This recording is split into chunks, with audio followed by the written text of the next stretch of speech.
Good morning, everyone. At least for me, it's morning. It has been in the Pacific Northwest, very windy and very cold morning. So that's why I have my hat on today. I just walked down to the bus stop to take one of my kids. And yeah, it's a bit chilly. Even had to have the flashlight out this morning. So for today, I have quite a few things I thought I would cover. I had a pretty busy week. Last week, I didn't even have time to do the live. So today, it kind of accumulated a lot of different topics. And so for today, I wanted to start with the video that I actually put out just yesterday, which is around bar chords. And for bar chords, I actually have almost never really used the bar chords. And so this was a bit of a learning experience for me as well. And I have, over time have tried to add that to my list of chords that I can play, but it just takes a little bit of time to learn.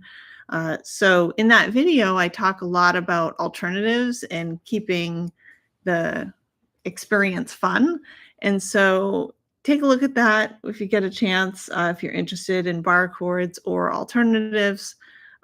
One thing I didn't get to this week was that I had wanted to put together a review of Ultimate Guitar and how you can look at alternative ways to look up different chords and different options for yourself when you want to transpose songs, or you just have a chord that is really hard for you to play and you want to try a different way of playing it.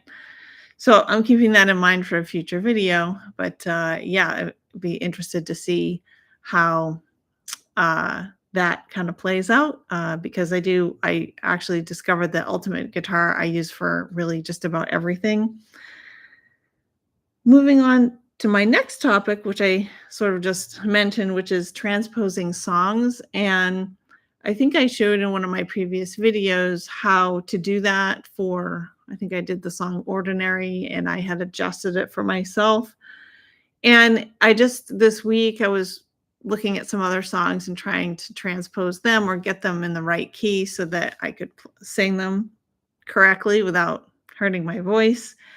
And it got me thinking about what is really important and why you want to adjust the songs for yourself. And the first thing that I thought was important for this is you need to have a good ear to know how to adjust your voice up and down to adjust to go with these changes that you're making on the guitar. And so, like, as an example, I'll just pull this out real quick since I have it here. So when you're adjusting and transposing your songs and you're moving up and down the neck of the guitar, you want to be able to adjust your voice. And I don't know if it's a natural thing. I've noticed a lot of people who've done it a long time, they can just go up and down the neck and change their voice to a different key. It's something you have to experiment with, I think, a bit. And so I guess I would tell people, like, if you're not sure how to do it, just give it a try and experiment. This is what I was told when I started playing guitar, that, hey, just move the capo up and down and, try it out and see if you can get it to work. And there is a bit of that experimentation that you need to do, even though you can look up a song and see what the highest note and lowest note are, and you should know what your own are. But sometimes it's a little bit of experimentation as well. So you kind of have to use both pieces of information in order to do that successfully. The other thing that is interesting about playing particularly other people's songs is the idea of making the song your own. And I like to listen to other people's songs, but then for some reason, when it's in my brain, it seems to be different. So then when I go to sing it, it's sort of the telephone game. One person says something and they tell the next person, and then 10 people down the line, it comes out totally different than what the first person said. And so with music, in some ways, for me, it's kind of the same. So you have this experience of you hear a song and then you have it like replaying in your brain, and then you try to sing it, and it can come out completely different.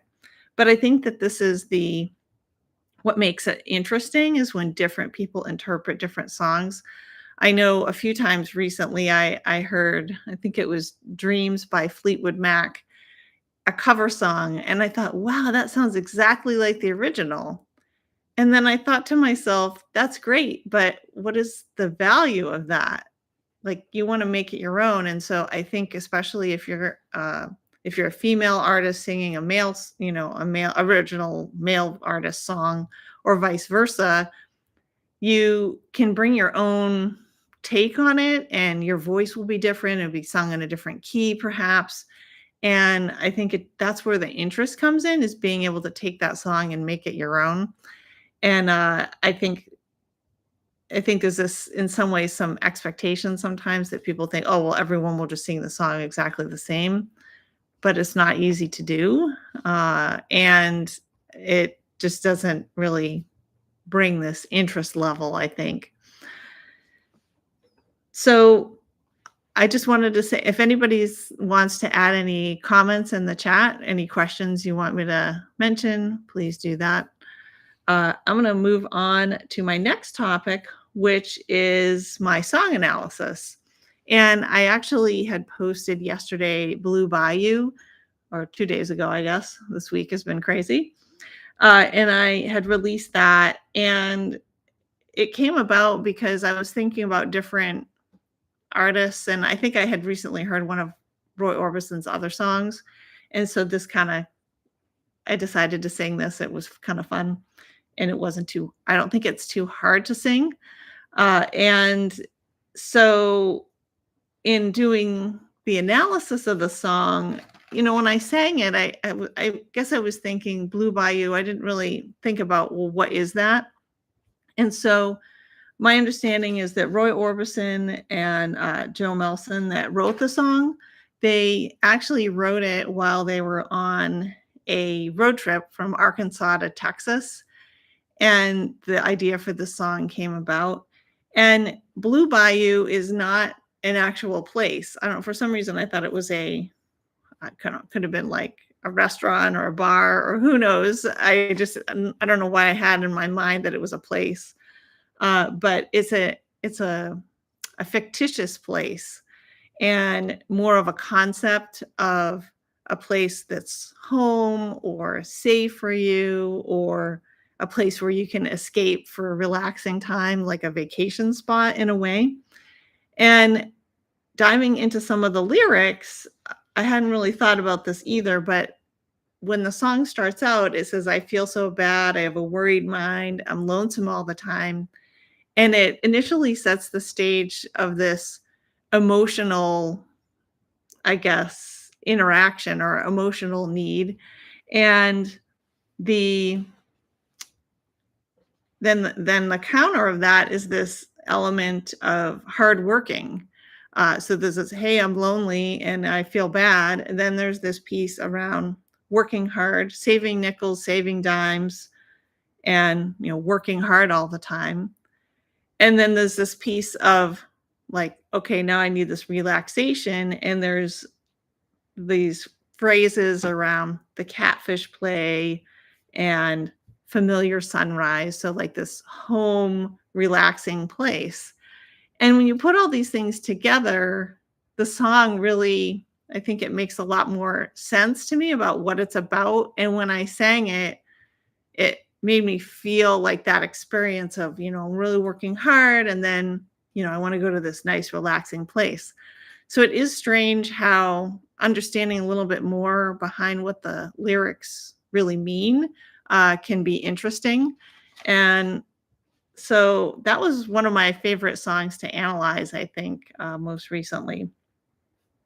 If you like these type of song analysis, make sure to include in the comments below what other songs you'd like me to analyze. I did a Beatles one a few weeks ago. I've done, I think, a Niall Horan one. And so, yeah, I kind of like to dive in a little bit and share a little bit more about what the lyrics are about, or maybe a little bit of history. And kind of going back just briefly to this song, Blue Bayou. Linda Ronstadt actually sang the song several years later. I think it was 1977. And when she sang it, it became even more popular than the original one. I actually didn't get a chance to listen to that one, but I'll probably put a link in the description below for that because I think that will be an interesting side-by-side comparison, especially after talking about two different people singing the same song and how it can be vastly different. So the next thing I wanted to talk about is I've been playing guitar for 10 months now. I got my guitar in January of January of this year.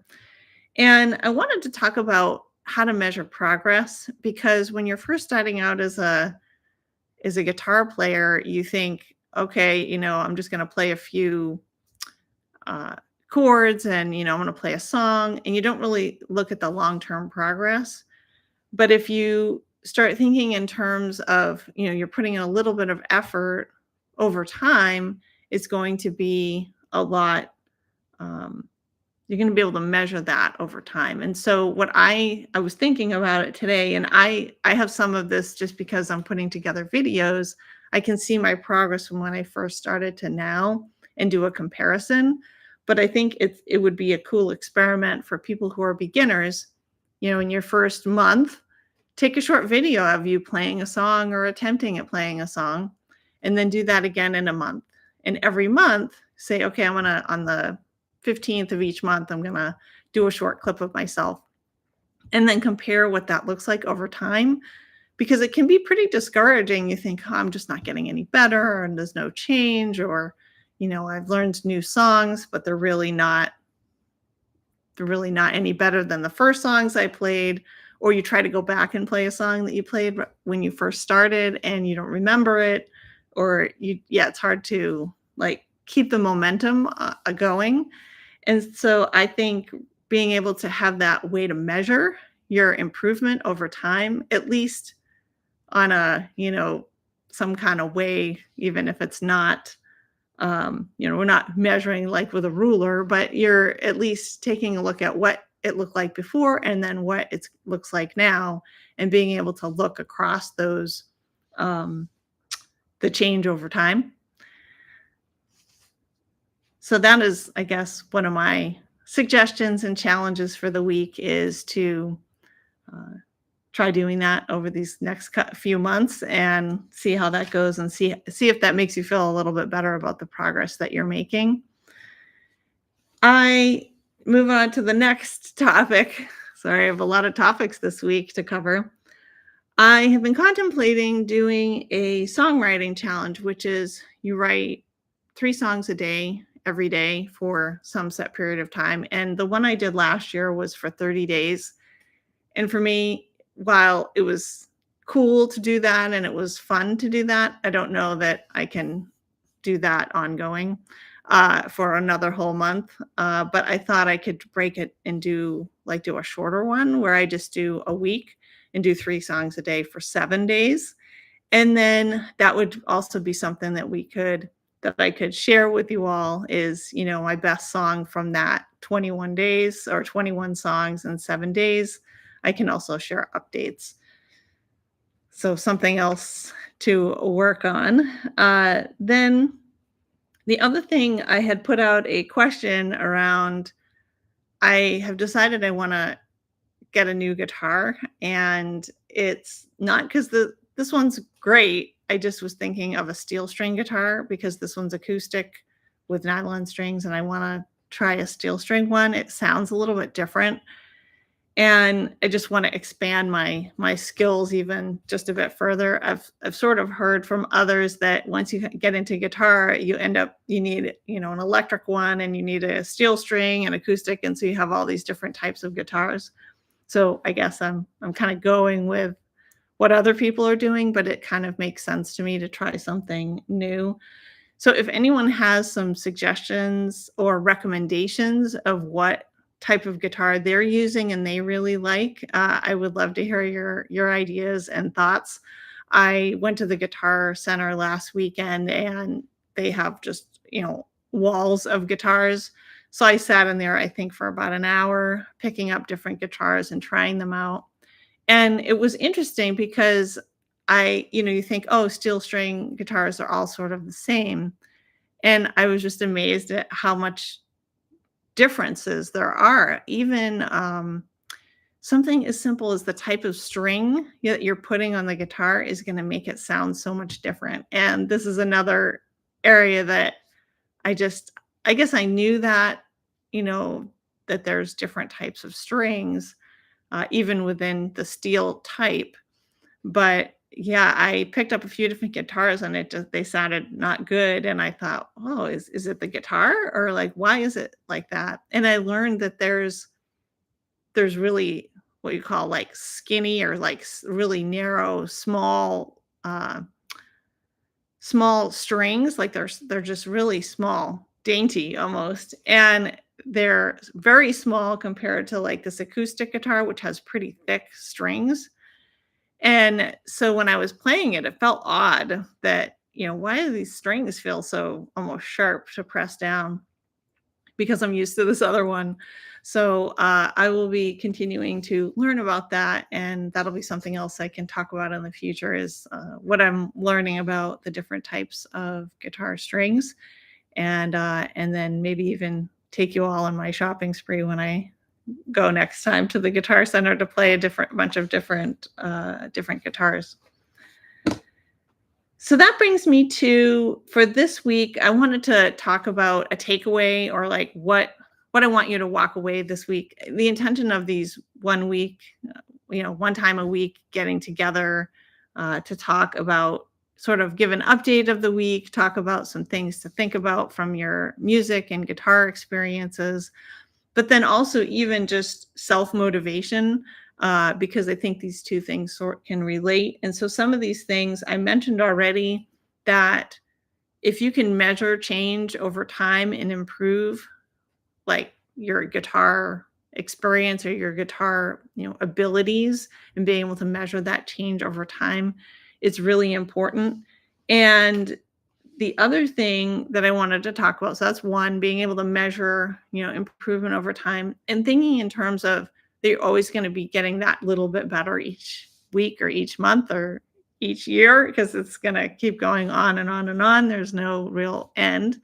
I've talked to people who are, they're have been doing, playing guitar for 20 years, and they're still learning things every day. So this is, I guess, the great thing about learning an instrument, is there's always something new to go and learn or enjoy. So the next thing I wanted to talk about is the idea of asking for help.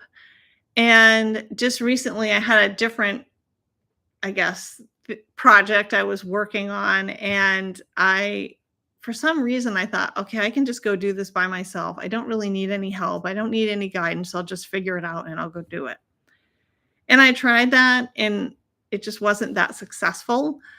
So then I decided, okay, at some point, I can't do this on my own. I'm not going to have good results. I need to do something else. And I asked for help, and it was on very short order that I got a lot of help, and I got a lot of assistance on achieving this goal. And just this week, I've achieved that goal. So I won't talk about what the goal is yet, but it was just surprising that, if you ask the right people for help, they will help you. And you need to value that there are people that will help guide you and give you good advice, and help you achieve those goals that you want to achieve. So for now, this is the end of my Friday motivational chat. I hope you all have a great weekend and next week, and keep practicing guitar, keep playing. Check out some of my videos to help you stay motivated. If you need help on bar chords, or just getting started, or you're not sure what instrument to play, I have videos on all of those. So check it out, and we will catch up next week. Thanks, everybody.